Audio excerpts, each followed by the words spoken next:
Good morning, my name is Guilherme and I'm here to present our work that is estimation of transition possibilities for fuzzy Markov chains applied to the analysis of multitemporal image sequences. Okay? It's a continuation of my doctorate thesis that it's a long time ago, nearly 10 years before today, but we also have some new results about the usage of that methodology. As an introduction, I'd like to give you an introduction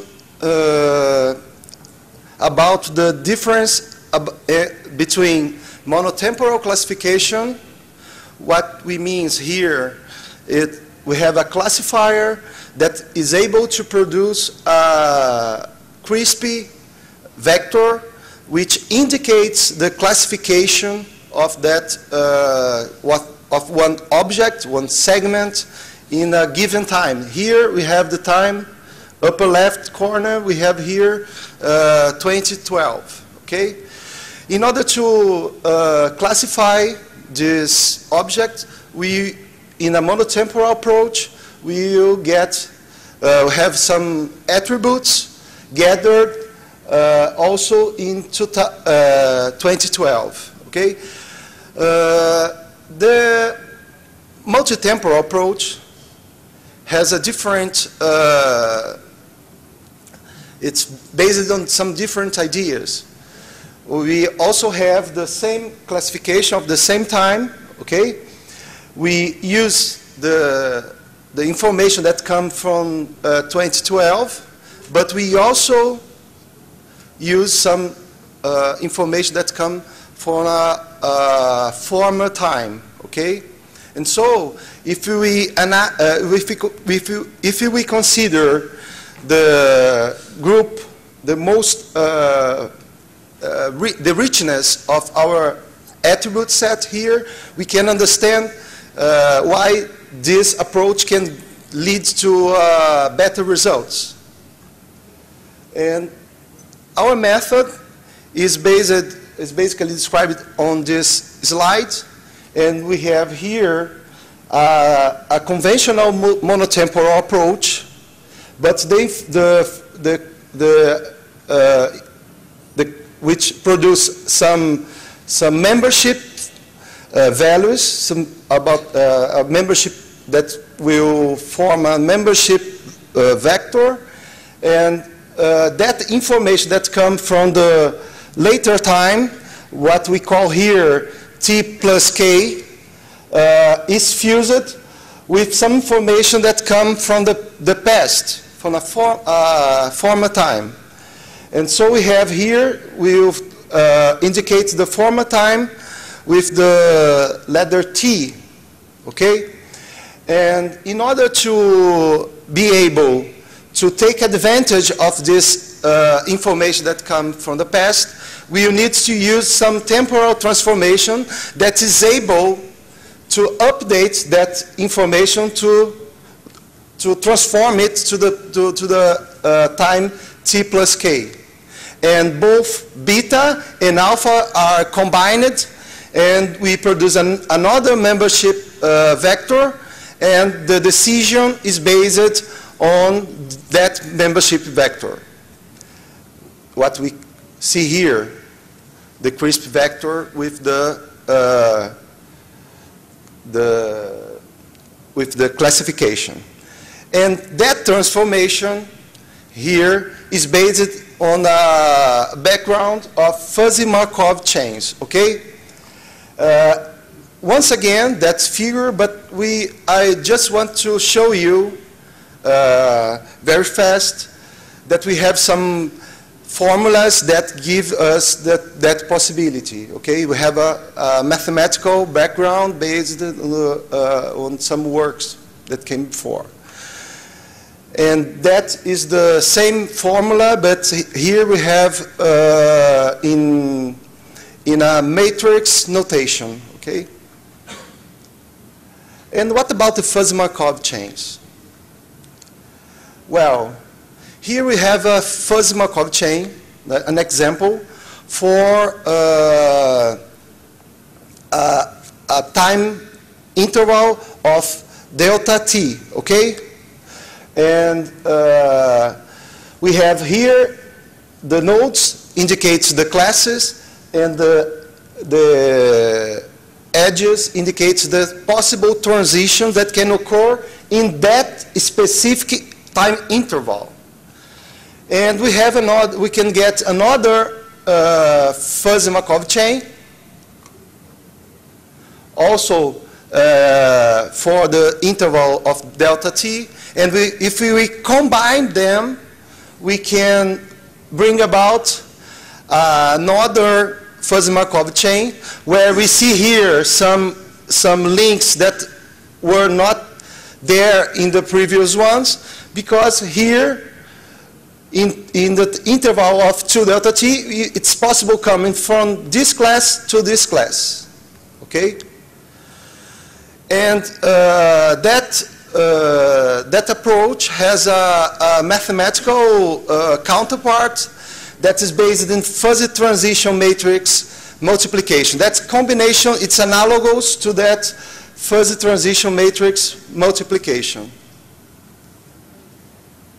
Okay, so we have here the power of the matrix T. Okay, and here we indicate the time from T to 1 instance after T plus 1. And if we go on, we can bring about any power of that matrix. And what we want to evaluate in this work is what is the impact of using that power matrix, the power of the matrix, instead of the original one that it's equivalent in the time interval that they can give support, okay? Why we do that? Because sometimes in certain situations, perhaps the user is not able to have this one, but has this one. And so we want to see if it's a valid alternative.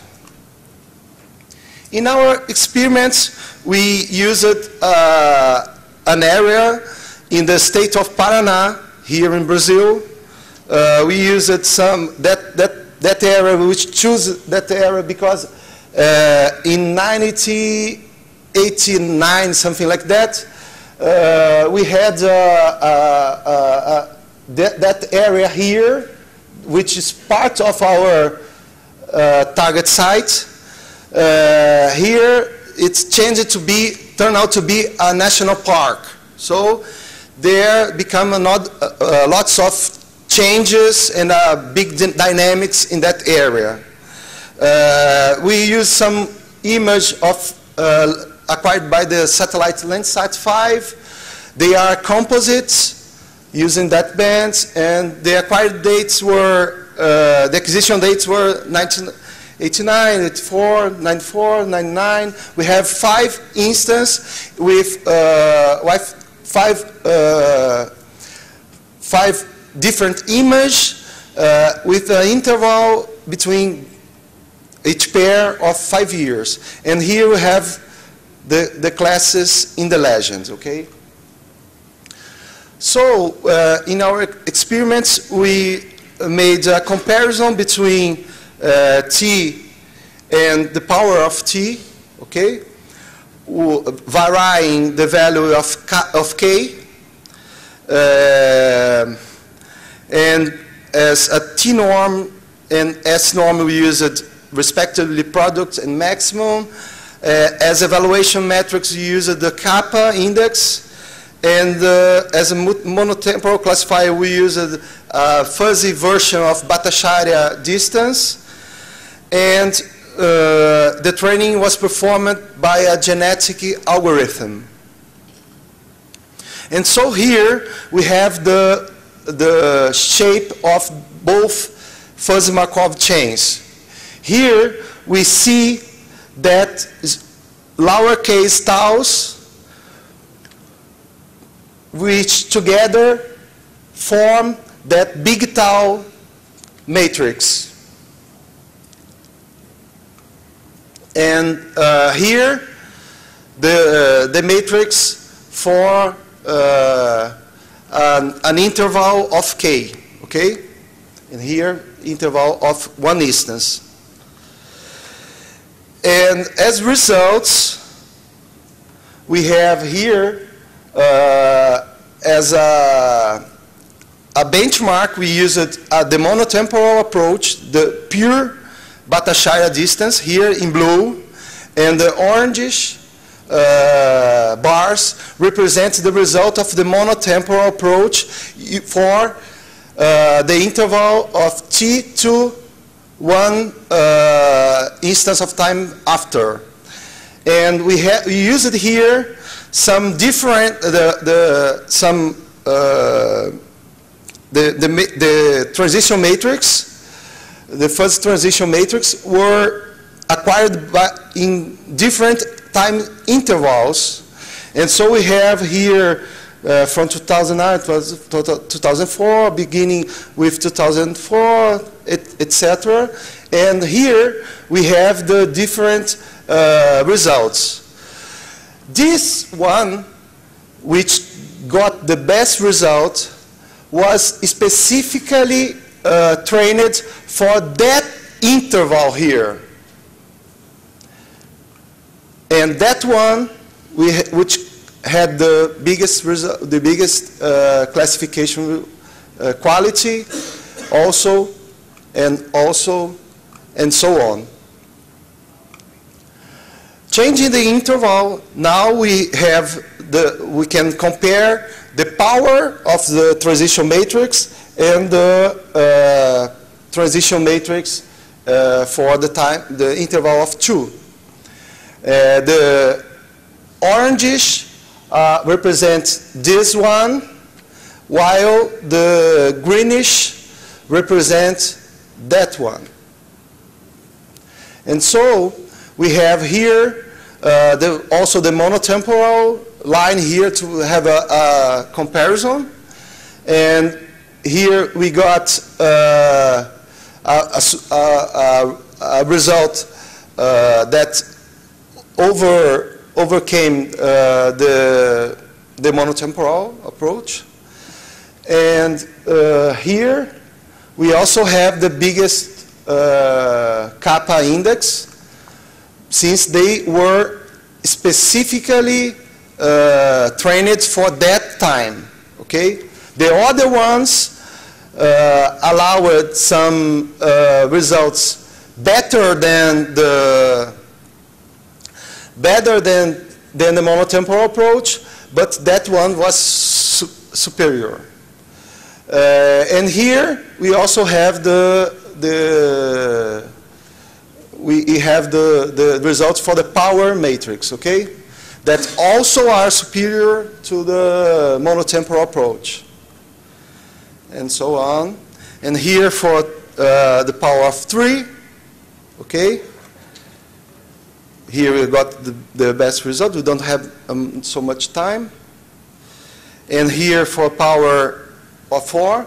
And what we see here is that the result degenerates for this case, for this that image series. The results degenerate and come more compatible with the monotemporal approach. And so as conclusions of our work, what we saw is for small values of k, the multitemporal classification using both alternatives outperformed monotemporal classification. Maximum performance was normally attained when the transition matrix were estimated upon the same source of information as combined by the multitemporal method. Both alternatives can deliver some nearly similar results.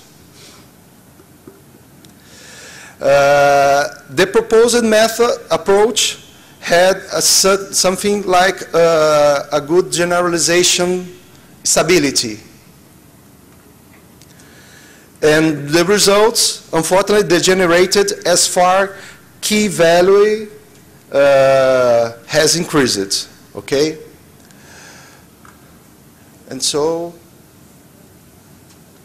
questions?